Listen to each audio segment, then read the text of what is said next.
Donc on s'est rencontré avec Sangue et l'Unicornio, qu'on a commencé à distribuer, donc faire les festivals et ventes inter. On a coproduit Decorado et Onesom ensemble. Et pendant qu'on produisait Decorado, en fait, je lui demandais un peu s'il y avait des projets. Et il m'a dit, bah là on est en train de faire un long métrage. Psychonotas, il y a bon, vous avez besoin de coup de main, la France, bon, on se débrouille et tout. Puis en fait, à la fin, quand même, ils avaient besoin d'un coup de main. C'est très compliqué d'entrer en coproduction en plein milieu d'un film déjà commencé, par plein de raisons bureaucratiques et administratives.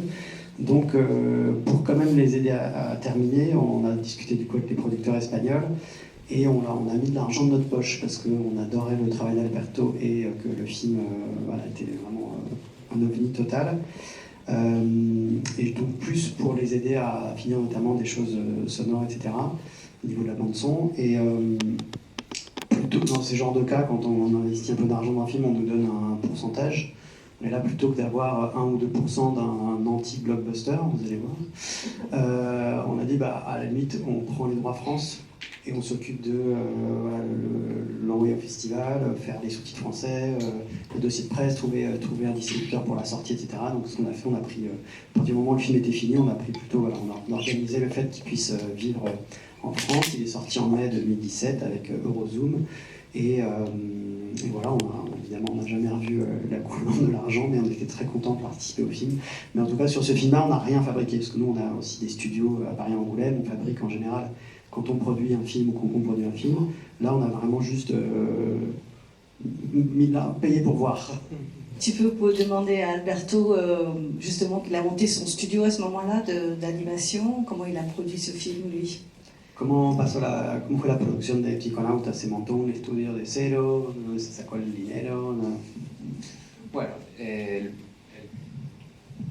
proyecto Psiconautas fue una película difícil de sacar adelante. Es una película con budget, con un presupuesto muy bajo, menos de 1 million d'euros. C'était très difficile à monter avec un budget de moins d'1 million d'euros, ce qui la moyenne d'un film d'auteur français, c'est plutôt 6 millions. L'animation. Es una... cuando hice el cómic y se puso en contacto conmigo Pedro, hicimos el cortometraje primero para, bueno, si no podíamos hacer la película, por lo menos tener una película pequeña. Donc avant de se lancer dans l'aventure du long avec Pedro, le co-réalisateur et co-scénariste, qui était venu le voir après avoir découvert la BD Psychonotas d'Alberto, ils se sont dit on va faire d'abord un court, comme ça au moins si le long ne se fait pas, on aura toujours un court-métrage. Y costó mucho. Nosotros pensábamos que esa película nunca se iba a hacer. On sait que ça allait jamais se faire. Y lo que pasa es que al final entró un productor de donde yo soy, de Galicia, y consiguió un presupuesto pequeño y lo hicimos un equipo de 10 animadores y 4 artistas.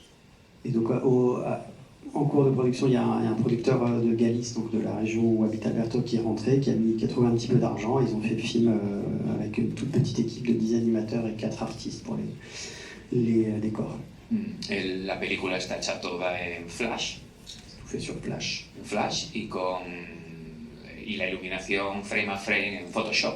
Et tous les ombres et lumières ont été faits image par image sur Photoshop. Donc a priori, c'est pas des outils dédiés à l'animation.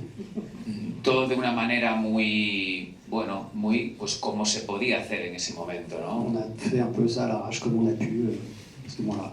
Pero, bueno, sorprendentemente, pues quedó bien. Yo creo que hemos hecho un buen trabajo y esta película expande muchos temas que ya había en el cómic, ¿no? Amplificándolos. Au final, c'est pas si mal. Je suis plutôt content du résultat, vu le contexte, et puis il est content aussi du fait que le film développe des thèmes présents dans la BD et les amène au-delà. Digamos que el punto de partida de esta película es, bueno, yo soy de Galicia, una zona que está al noroeste de España. Moi, je suis de Galice, au nord-ouest de l'Espagne. C'est la Bretagne de l'Espagne, en gros. Y en los años 80, digamos que esta zona, de donde soy yo, por ahí entraba pues toda la heroína que entraba en Europa. Et c'était le point d'entrée de toute l'héroïne en Europe. Entonces, bueno, yo cuando era pequeño vi como una generación de gente joven pues moría y sufría esta pandemia de la heroína. Et donc il a connu dans sa jeunesse toute une génération qui a souffert de toute cette drogue de cette pandémie de drogue. Al mismo tiempo, de donde soy yo, es una zona casi sin industria, bastante deprimida económicamente. C'est une zone quasiment sans industrie, assez déprimée économiquement, ou déprimée tout court peut-être.